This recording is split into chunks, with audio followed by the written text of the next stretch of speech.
Ontario के liberal leader StevenDelDuca वालों पत्रकारां नाल गलबात की गई, जिथे StevenDelDuca ने बुधवार तो शुरू हो रही आगामी चोण मुहिम बारे चर्चा की। उन्हां वालों आउण वालियां चोणां उत्ते अपनी पार्टी के समर्थन उत्ते भी गलबात की गई। Well, first of all, as you mentioned, Evan, the next election is effectively underway.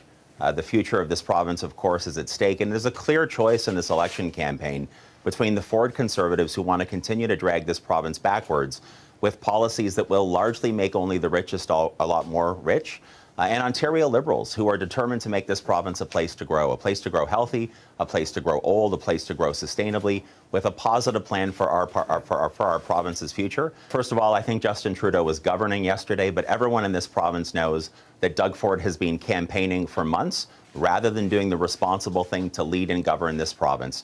Look, I welcome investment into Ontario. I want good jobs in Windsor, Essex, and elsewhere. I'm an electric vehicle owner, so of course I love that technology. But we know that Doug Ford is someone who doesn't support electric vehicles. We know he got rid of the incentive program. And we know, again, that he is going to drag Ontario backwards. That's why Ontario Liberals are focused on making this province a place to grow. And we have the ideas and the new Liberal team that will be able to deliver on that. When we release our platform over the next several days, it will be fully costed. And the good news is that it's a plan that's balanced, it's responsible, and it will be delivered upon by a new Ontario Liberal government. Last Thursday, we saw Doug Ford present a budget that contained no plan. And we saw a platform days ago from the NDP, a platform that had no numbers. So you got a budget without a plan, a platform without numbers. Ontario Liberals instead have positive ideas. The ideas do have numbers to back them up. You'll see that when we release the platform. But I will also say that over the last number of months, I've released more new ideas with more numbers attached to them. Yeah, so I believe that we need both in Ontario. Former Minister of Transportation for 3.5 years.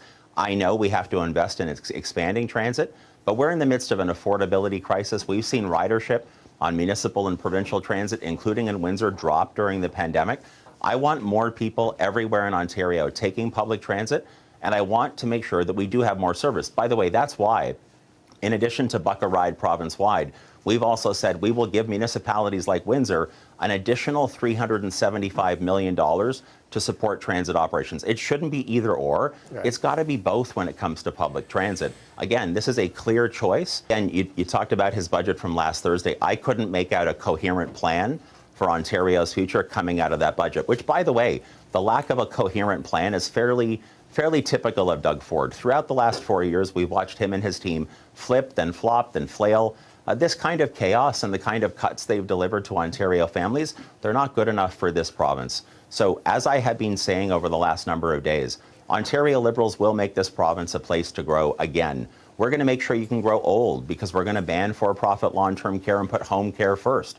We're going to make sure you can grow sustainably by planting 800 million trees and delivering $1 transit fares. We're going to make sure you can grow your family by properly funding and supporting publicly funded education. That's a stark difference between what we will do for the future